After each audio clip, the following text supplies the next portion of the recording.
Каз катарынан тизилген жүк ташуучу унаалар. Бул Бишкек шаарындагы жашылча жемиштерди дүңүнөн саткан дыйкан базары.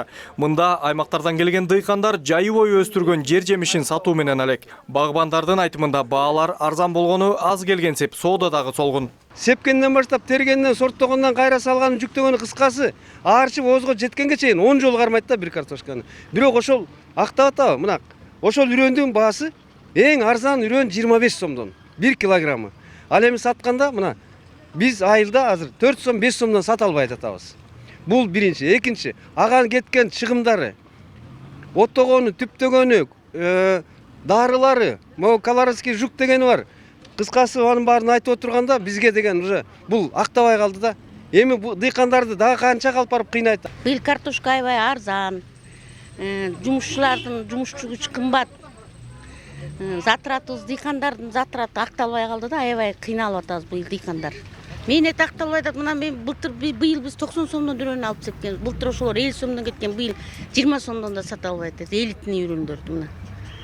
Кыйналып, жаман кыйынчылык болуп атат. Бул базарды карасын, базарды тартпайсың, карачы чирип жатат, чирип.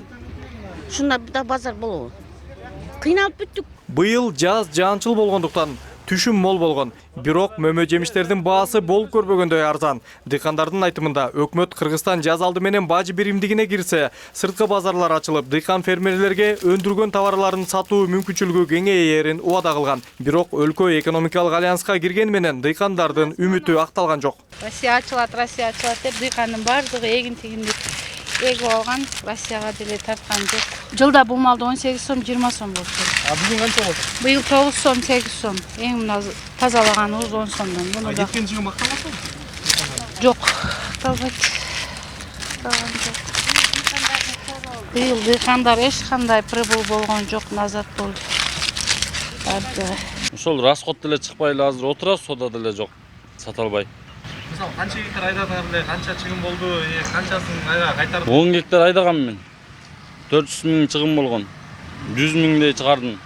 300 миң чыкпай калды да. 50 тыйын, 70 тыйын болуп калды да. Полядан.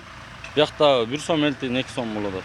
Ал эми экономика министрлигинин өкүлү өлкө биримдикке киргенде соода тармагында торгой жумурткалап жатканын айтууда. Расмийлердин сөзүнө таянсак, Кыргызстан 12 августта Евразия экономикалык биримдигине киргенде Казакстан менен Орусияга жер жемиштерди экспорттоо кескин көбөйгөн. По неофициальным каналам мы видим, что биз расмий эмес жактар аркылуу айыл чарба товарларын экспорттоо көбөйгөнүн сезип жатабыз. Учурда жашылча жемиштерди сатуу жакшы болуп жатат.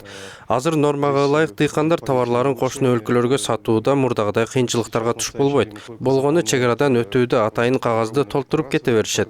Кыргызстандыктардын 70% мал багып жер иштетүү менен күн кечирип келет. Адистердин пикиринде мамлекет дыйкандарга өсүмдүктүн кайсы түрүн өстүрсө, келечекте дүйнөлүк базарда суроо талапка ээ болору боюнча багыт бербей, өз алдынча чар жайыт таштап койгон. Тармактагы көйгөйлүү маселелердин көбү ушундан келип чыгып жатат дешет адистер. Мирбек Айтикеев, Эрлан Кемелбеков, НТС.